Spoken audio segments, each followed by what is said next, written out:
Connaissez-vous cet homme? C'est le général actuel Denis Favier, vice-président du groupe Total. Rassurez-vous, aujourd'hui je ne vous parle ni de pétrole ni de gaz. Je vous parle d'un événement qui a eu lieu le 26 décembre 1994 et c'est grâce à cet événement qui a eu lieu à Marseille que cet homme est devenu un héros. Et d'ailleurs, il y a 3 événements grâce auxquels ce général Denis Favier, vice-président du groupe Total, est devenu un héros. À chaque fois, c'est lorsqu'il a neutralisé des groupes terroristes.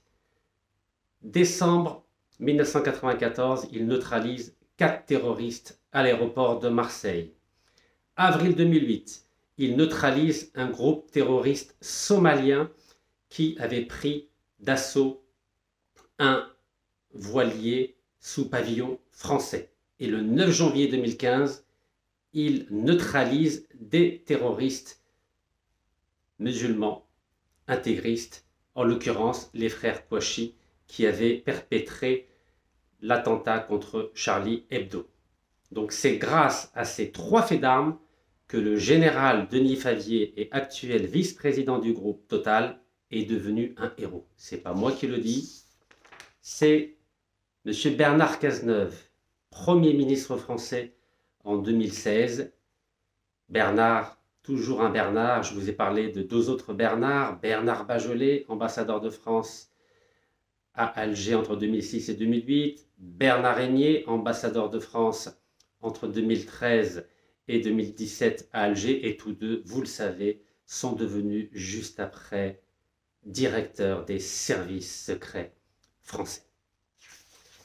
Alors, ce 26 décembre 1994, le général Denis Favier est devenu un héros et grâce à lui, 172 passagers et membres d'équipage sont sortis indemnes de cet avion Air France à l'aéroport Marignane de Marseille. Et parmi eux, il y avait un Algérien très connu, et d'ailleurs il en a fait un livre, Otage à Noël, qui s'appelle Farhat Mehani, que je ne vous présente pas.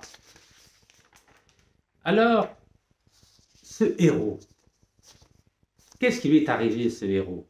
Alors, Le Point dit, en 2016, je cite, « Héros de l'assaut du GIGN ».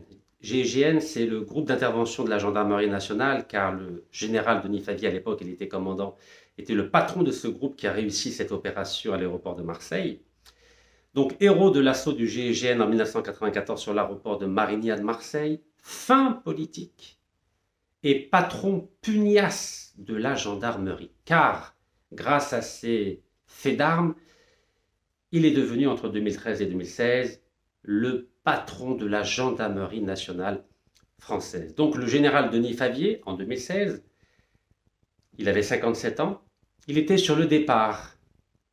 Et comme je viens de vous le préciser, il avait porté haut les couleurs d'une institution abîmée en 2014 par le drame de Sivins. C'est Le Point qui le dit. Alors qu'est-ce qui s'est passé le 25 octobre 2014 à Sivins? À Sivins, c'est un barrage qui devait être mis en place par les autorités françaises. C'est dans le Tarn, donc dans la région de Toulouse, et à Sivins, il y a eu un drame. Un drame où malheureusement, le fameux général Denis Favier est impliqué en sa qualité de patron de la gendarmerie nationale. En effet, ce jour-là, Rémi Fraisse, que je vous présente, militant écologiste, étudiant en botanique, a trouvé la mort. Il a été tué suite à un tir de grenade, les mêmes grenades qui avaient été utilisées par le général Denis Favier à l'aéroport de Marseille, grâce auquel il est devenu un héros national. Donc malheureusement, un gendarme, sous l'autorité de ce général Denis Favier, a lancé une grenade contre un Français. Ce n'était pas un terroriste, c'était un militant écologiste. Il n'avait que 21 ans, le 25 octobre 2014. Alors, le général Denis Favier, qu'a-t-il fait? Il a dit « J'estime qu'il n'y a pas de faute intentionnelle volontaire ». Vous imaginez? Il n'a pas assumé sa responsabilité. Un Français est mort. Ce n'était pas un intégriste islamiste, ce n'était pas un terroriste, c'était un militant écologiste pacifique. Et ce général Denis Favier qui pourtant, qui a été élevé à Saint-Cyr avec le code de l'honneur, il a oublié que la première règle, quand une institution est responsable d'un crime, il faut l'assumer. Le chef doit toujours assumer la responsabilité de ses soldats. Il a oublié cette règle fondamentale qu'on apprend depuis la nuit des temps. Car le général Denis Favier avait du mal à descendre de son piédestal de héros national. Donc il n'a pas voulu assumer sa responsabilité. Malheureusement pour lui, les médias et la justice ont dit que la chose qui a causé la mort de ce militant écologiste, c'était la grenade de ce gendarme sous la responsabilité du général Denis Favier. Et à partir de là, la descente aux enfers a commencé. En 2021-2024, la justice française, en l'occurrence le tribunal administratif de Toulouse et la cour d'appel administrative de Toulouse, a condamné l'État français, c'est-à-dire le général Denis Favier. Et l'État a été obligé d'indemniser la famille de ce militant écologiste, Denis Favier.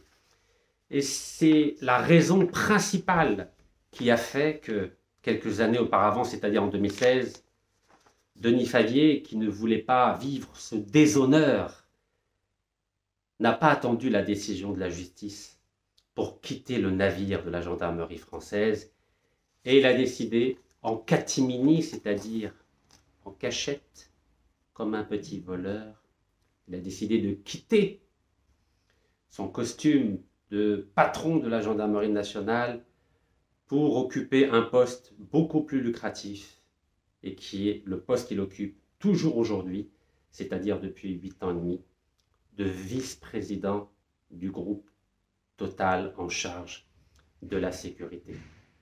Et depuis qu'il est vice-président du groupe Total, le général Denis Favier ne dit plus rien. Et il y a 2 ans, il a perdu aussi son fils, qui était aussi capitaine du GIGN, c'est-à-dire du groupe d'intervention de la gendarmerie nationale. C'est-à-dire que dans la famille du général Denis Favier, on considère que le seul métier qui en vaut la peine,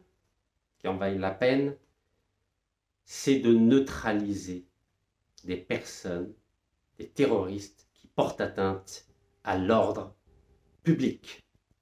Malheureusement, lors d'un vol en ULM, le fils du général Denis Favier a trouvé la mort comme le jeune militant écologiste Rémi Fraisse avait trouvé la mort suite au lancement d'une grenade la nuit du 25 au 26 octobre 2014. Je ne sais pas si c'est la providence qui fait que lorsqu'on est responsable de la mort d'un individu, il arrive un moment donné où nous perdons aussi un être proche.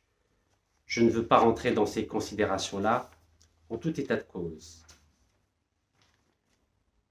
Le 26 décembre 1994, le général Denis Favier est devenu un héros national, et 30 ans après, le général Denis Favier a été mis en examen par le doyen des juges d'instruction de la Cour d'appel de Paris, suite à une plainte que j'ai déposée. C'était le 12 septembre 2024. Et cette plainte, c'est pour complicité de faux, altération frauduleuse de la vérité dans un écrit à Choisy-le-Roi du 25 octobre 2013 au 4 janvier 2018, lorsqu'il était patron de la gendarmerie nationale française, pour subornation de témoins, fait commis du 25 octobre 2013 au 4 janvier 2018, à Choisy-le-Roi. Et cette mise en examen, elle était notifiée le 26 juin 2024 par, encore une fois, le doyen des juges d'instruction de la Cour d'appel de Paris, M. Cyril Pacaud. Quelle est la leçon de cette histoire, en ce 30e anniversaire de ce fait d'armes du général Denis Favier? C'est que lorsque la Providence fait de vous un héros, il faut garder le sang-froid. Il faut rester calme. Il ne faut pas essayer de neutraliser toutes les personnes qui portent un nom musulman, comme le mien, ou un nom chrétien, comme celui de Rémi Fraisse.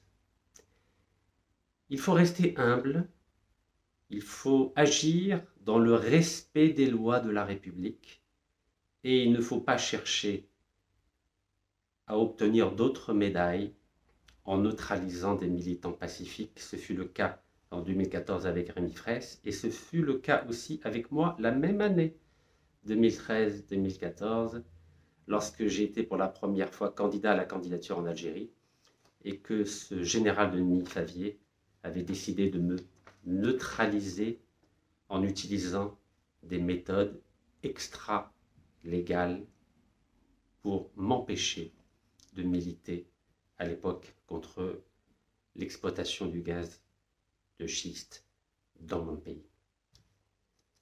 Donc aujourd'hui, je sais que le général Denis Favier aurait préféré que la situation soit meilleure qu'en 1994, car grâce à ce fait d'armes à l'aéroport de Marignane de Marseille, il a eu de nombreuses médailles.